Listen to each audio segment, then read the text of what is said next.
Purpose of converting dice rolls to decimal.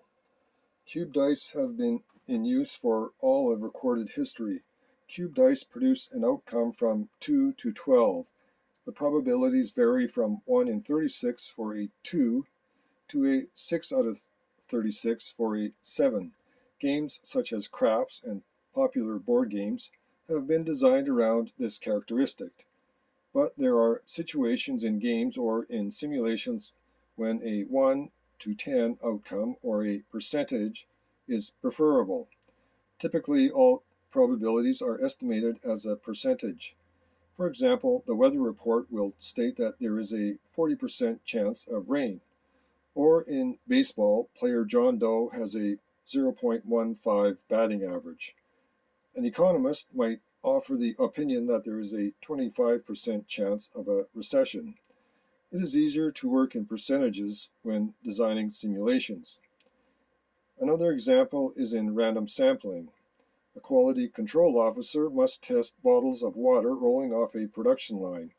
It is necessary to take one bottle at random from a lot of 1,000 bottles.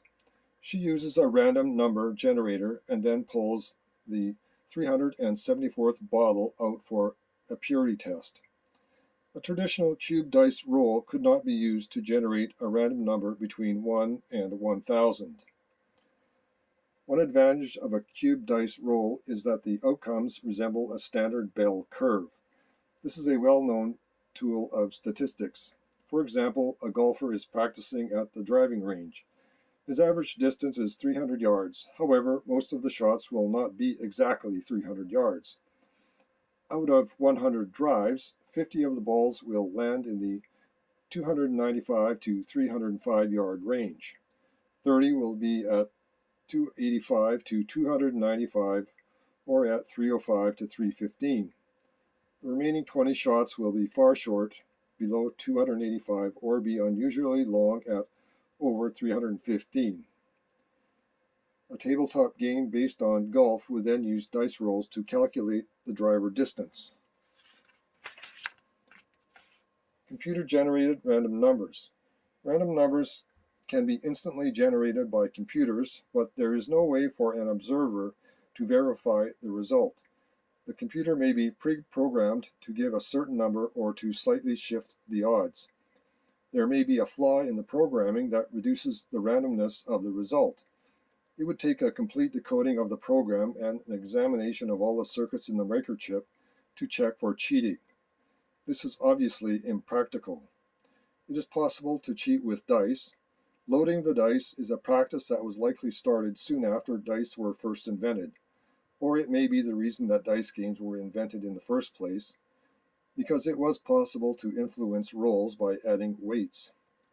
Even so, the casual observer can at least see that there is some randomness to the throw. The other aspect is the tactile enjoyment of rolling dice. The clatter and bounce of throwing dice has millennia of cultural background.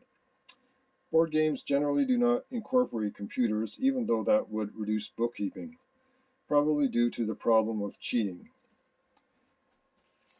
The 10-sided die. There are dice that have 10 sides instead of 6. Some are like 5-sided pyramids fused together at the base. Other types are similar to a soccer ball with flats. A 10-sided die produces a decimal result, yet it has some disadvantages. There are more numbers on the die. This makes it larger than a cube die with the same font size. Also, it is more ball-shaped. The 10-sided die will roll less when thrown because it has a larger circumference, and it tends to bounce less because it is more rounded than a cube. Finally, it is more difficult to influence the throw of 2 dice, consciously or unconsciously, than that of a single die. Changing outcomes from 2 to 12 to 0 to 10. Traditional dice produce outcomes from 2 to 12.